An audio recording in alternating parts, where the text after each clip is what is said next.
आज के इस वीडियो में हम आपको बताएंगे एक ऐसी अद्भुत लीला जो स्वयं श्री राधा रानी बताएंगे कि उनकी नजर से भगवान श्री कृष्ण कैसे दिखते हैं। आखिर आप सबको भी जानने की उत्सुकता कभी न कभी हुई होगी कि आखिर कैसा था असली श्याम सुंदर श्री कृष्ण का मनमोहक रूप। तो आइए जानते हैं कि इस बारे में श्री राधा रानी हमें क्या बताती है। दोस्तों, एक दिन की बात है, राधा रानी अपने सभी सखियों के साथ बैठी थी। तभी उनमें से एक सखी मंजरी राधा रानी से पूछती है कि हम तो कभी श्री कृष्ण को नजर उठाकर देखते भी नहीं हैं। आप तो श्री कृष्ण का दर्शन हर दिन करती हैं, तो आप हमें थोड़ा बताइए कि कन्हैया का स्वरूप आखिर है कैसा। आप बता देंगे तो हम वैसे ही तृप्त हो जाएंगे। हमें लगेगा कि हमने साक्षात प्रभु श्री कृष्ण के दर्शन कर लिए।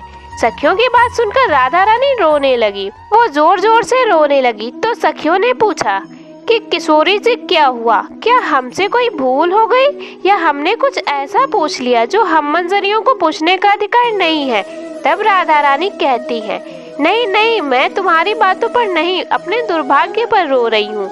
सखियों ने बोला, हे तीनों लोगों के स्वामिनी, आपको किस बात का दुख। तब श्री राधा रानी रोते हुए करती है एक बड़ा खुलासा। वो कहती है कि सखी, तुम कहती हो कि श्री कृष्ण के अंगों को बता दो कि वो कैसे दिखते हैं, उनका रूप रंग कैसा है, लेकिन मैं ऐसी दुर्भाग्यनी हूँ कि मैंने आज तक श्री कृष्ण के अंगों को देखा भी नहीं है।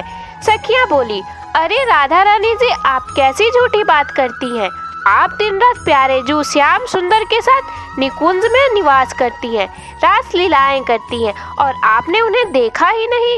ये हो ही नहीं सकता, ये कैसे संभव है। ऐसा तो कभी भी किसी भी जन्म में नहीं हो सकता कि आपने उनके अंगों का दर्शन न किया हो।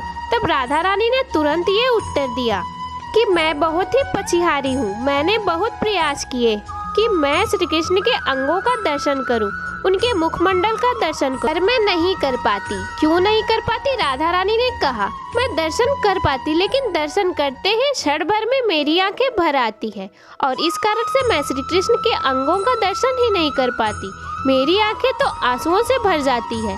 राधा रानी कहती है, सखी क्या बताऊं, नयन तो दो हैं, लेकिन श्री कृष्ण की छवि एक एक अंग, उनका दिव्य मुखमंडल, यहाँ तक कि उनके हाथों की उंगलियों तक रस से भरी है और ऊपर से ये पलकें बार बार बाधा करती रहती है। हम उन्हें एक टक निहार भी नहीं सकते। राधा रानी कहती है कि ब्रह्मा जी को सृष्टि बनाने ही नहीं आती, उन्होंने दो नयन बना दिए, उस पर भी ये पलकें जो बार बार गिरती रहती है और मेरे प्रभु के दर्शन में हमेशा बाधा पैदा करती है। राधा रानी कहती है, ब्रज में जन्म दिया, दो नयन दिए इस विधाता ने, लेकिन इस विधाता से ज्यादा निष्ठुर और कोई हो ही नहीं सकता। इसलिए मैं अपने हाथों से सृष्टि बनाऊं। अगर सृष्टि बनाने का काम मेरे हाथ में आए तो सखी मैं रोम रोम में नयन बनाऊं, यानी कि आंखें बनाऊं, और कोई पलकें नहीं बनाऊंगी उन आँखों पर।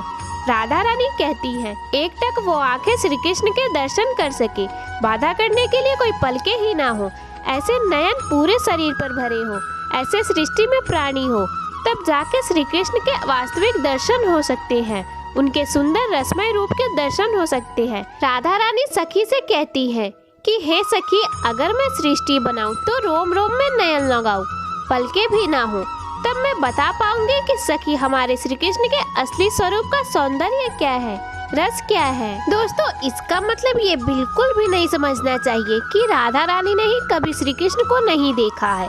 ये एक रसिक लीला है और ये लीला श्री राधा रानी ने इसलिए की। राधा रानी और उनकी सखियों के मध्य ये संवाद इसलिए होता है कि संसार को ये बताया जा सके कि श्री कृष्ण का रूप कितना अद्भुत है, कितना मनोरम है, जिस पर वर्णन स्वयं राधा रानी भी कर पाने में असमर्थ है, जिनके दर्शन करने में राधा रानी की पलकें भी प्रेम से भीग जाती हैं। वरना वास्तव में तो श्री राधा रानी सर्वेश्वरी है। वो हर पल श्री कृष्ण के नयन और उनके हृदय में वास करती है। राधा रानी प्रतिक्षण श्री कृष्ण के वास्तविक दर्शन के परम सौंदर्य और परम रस में डूबी रहती है और उनसे बेहतर दर्शन श्री कृष्ण के कभी किसी ने नहीं किए होंगे। आपको ये कहानी कैसी लगी हमें कमेंट करके जरूर बताएं और अगर आपको ये वीडियो पसंद आई तो उसे लाइक, शेयर और हमारे चैनल को जरूर सब्सक्राइब करें।